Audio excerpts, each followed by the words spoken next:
আওয়ামী লীগের মধ্যে যে পলিটিক্যাল উইংস রয়েছে, যাদের পলিটিক্যাল ম্যাচুরিটি রয়েছে এবং এই দেশে রাজনীতি এই দলের মধ্যে যারা পরিচালনা করেন এবং বোঝেন, এবং দলের নেতাকর্মীদের সঙ্গে যাদের একটা ইন্টার কানেক্টিভিটি রয়েছে, এই সকল নেতৃত্ব তাদেরকে দিয়ে এই পুরো সমস্যাটি রাজনৈতিকভাবে নিষ্পত্তি করার জন্য আওয়ামী লীগের সর্বশক্তি নিয়োগ করতে হবে।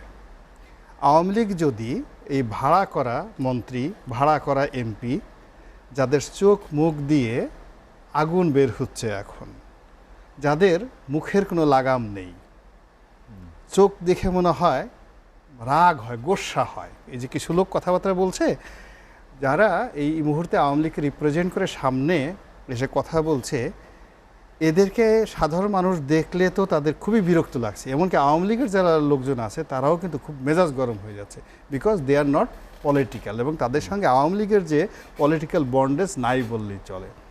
ফলে তারা মিলিটারির ভাষায় কথা বলছে।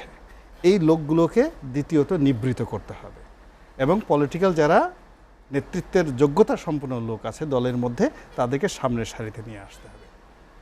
এরপরে যেটা আছে সেটা হলো যে স্বীকার করতে হবে যে ভুলগুলো কি হয়েছে। অর্থাৎ পাইকারিভাবে সবাইকে রাজাকারের বাচ্চা বলা, আবার সেইগুলোকে ম্যাটেরিয়ালাইজ করা। এখন প্রধানমন্ত্রী যদি বলে থাকেন, যদি তার ভুল হয়, সরি বলতে অসুবিধাটা কি? কোনো অসুবিধা নেই তো। এখন তারই তো সন্তান, তারই তো নাতির মতো বয়সী যারা এই আন্দোলনে আছে, তো এটাকে মিনিমাইজ করা যায়। সবসময় জিদাজিদি করাটা ঠিক না। এরপরে হলো পলিটিক্যালি সলিউশন করলো, তারপরে ভুল স্বীকার করে নেওয়া।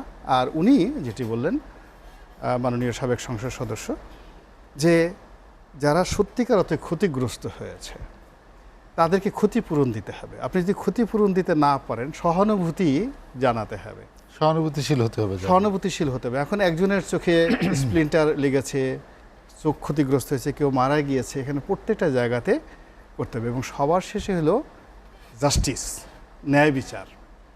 এখন সেই ন্যায় বিচার হলো দৃষ্টান্তমূলক। মানুষ দেখবে যে বিচার হয়েছে, মানুষ বুঝবে বিচার হয়েছে, মানুষ বিশ্বাস করবে বিচার হয়েছে। তো এই যে জাস্টিস শুধু করলে হবে না, সেই জাস্টিসটা শুড বি বিলিভড যে এখানে ন্যায় বিচার হয়েছে। ফলে এখানে আমার পুলিশ বাহিনী এতজন মরেছে, ছাত্রলীগের 2 জন মরেছে, কাজেই তাদের 6 জন মরেছে, এই ধরনের গোয়ার্তুমিমূলক কথা বললা চলবে না। এখানে হলো যখন যেহেতু আমি গাড়ি চালাচ্ছি, ড্রাইভিং হুইলটা আমার হাতে, ফলে আমার কি হলো না হলো, আমার চাকার নিচে কে পড়ে মারা গেল, ওটাকে আগে আমার ক্ষতিপূরণ দিতে হবে। তো সেই জিনিসটা করতে হবে। এরপরে হলো যে তরুণদের যে রক্ত, এটা টকবগিয়ে ফুটতে থাকে এবং এটা খুবই অস্থির, এবং এটা সৃষ্টির প্রথম থেকেই সেই অস্থিরতা তাদের মধ্যে ছিল। ফলে এখন এই যে ঢাকা বিশ্ববিদ্যালয়ের যে তরুণী যারা এই আন্দোলন করেছেন, যারা নেতৃত্বের পর্যায়ে চলে আসছে, তাদেরকে নেগলেক্ট করার মতো নির্বুদ্ধিতা এখন কারোর দেখানো উচিত নয়। দে বিকাম লিডার, তারা নেতা হয়ে গেছেন, এবং এদের মধ্যে থেকে দেখবেন আগামী প্রজন্মে এরাই দেশটাকে নেতৃত্ব দেবে। এই যে এই কোটা আন্দোলনের মধ্যে যারা আছে, কেন তারা টিকে গেছে, তাদেরকে আপনি কিনতে পারেননি।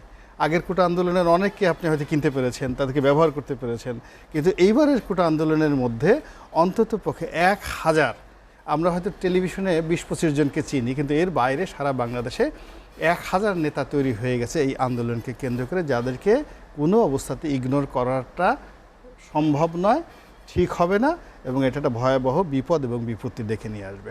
তো এদেরকে নেতা হিসেবে মানতে হবে, তাদের সাথে বসতে হবে, এবং তাদের দাবি দাওয়া নিয়ে কথা বলতে হবে, এবং তাদের যে বিশ্ববিদ্যালয়, এই বিশ্ববিদ্যালয়টিকে অভয়ারণ্য হিসেবে ঘোষণা করতে হবে। অর্থাৎ আপনি সেখানে করলেন কি, বিশ্ববিদ্যালয় খুললেন, খোলার আগে ছাত্রলীগরা আগে হলে উঠাই দিলেন, হলে উঠার পরে তারা সেই হলে গিয়ে একটা সুবিধাজনক অবস্থা হকি স্ট্রিটে বসে রইল।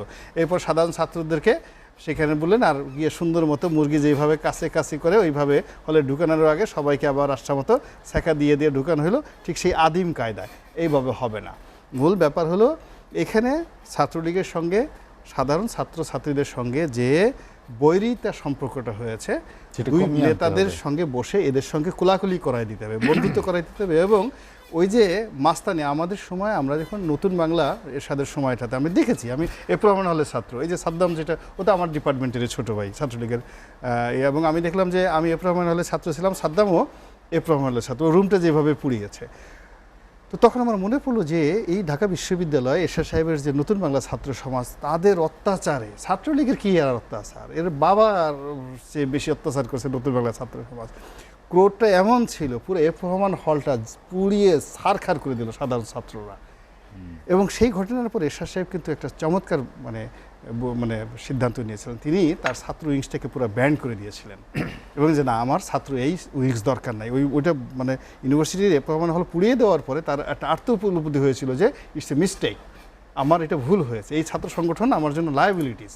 তো এখন যদি এরশাদ সাহেবের সেই মানে অনুভূতিটা নিয়ে বর্তমান যারা লোক আছে, ওয়াহিদুল কাদের খুব গর্ব করে বলেছিলেন যে এদেরকে দমন করার জন্য আমার ছাত্রলীগে যথেষ্ট, ইট ওয়াজ রং ডিক্লারেশন।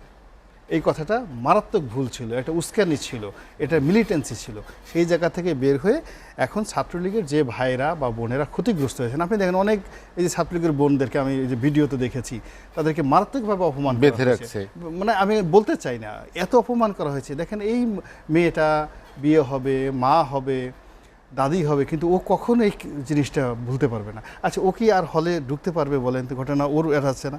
এখন যারা ছাত্রলীগের সিনিয়র নেতৃবৃন্দ রয়েছেন তাদের কি উচিত, ওই যে বোনটা, আমার যে বোনটা অপমানের শিকার হয়েছে, সে তো ছাত্রলীগের প্ল্যাটফর্ম ব্যবহার করে এটা হয়েছে, তো সেখানে একটা মিনিমাইজ করে তাকে তো হলে উঠাই দিতে হবে সুন্দরভাবে।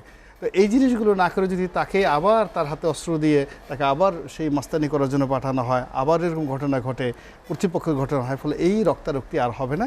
এখানে একটা সমঝোতার পরিবেশ সৃষ্টি করতে হবে। এবং এটা কেবলমাত্র আওয়ামী লীগের যারা বোদ্ধা রাজনীতিবিদ রয়েছেন, যারা ছাত্রলীগ রাজনীতি করেছেন, যুবলীগ করেছেন, যুবলীগ করে এখন আবার কেন্দ্রীয় রাজনীতি করেন, এবং এখন এই সমস্ত বিভিন্ন দুর্নীতিবাজ ব্যবসায়ী আমলা কামলাদের দাফটের কারণে এরা পিছনে পড়ে আছে, কিন্তু মূল দলের নেতৃত্বটা কিন্তু এখনও এদের হাতেই আছে।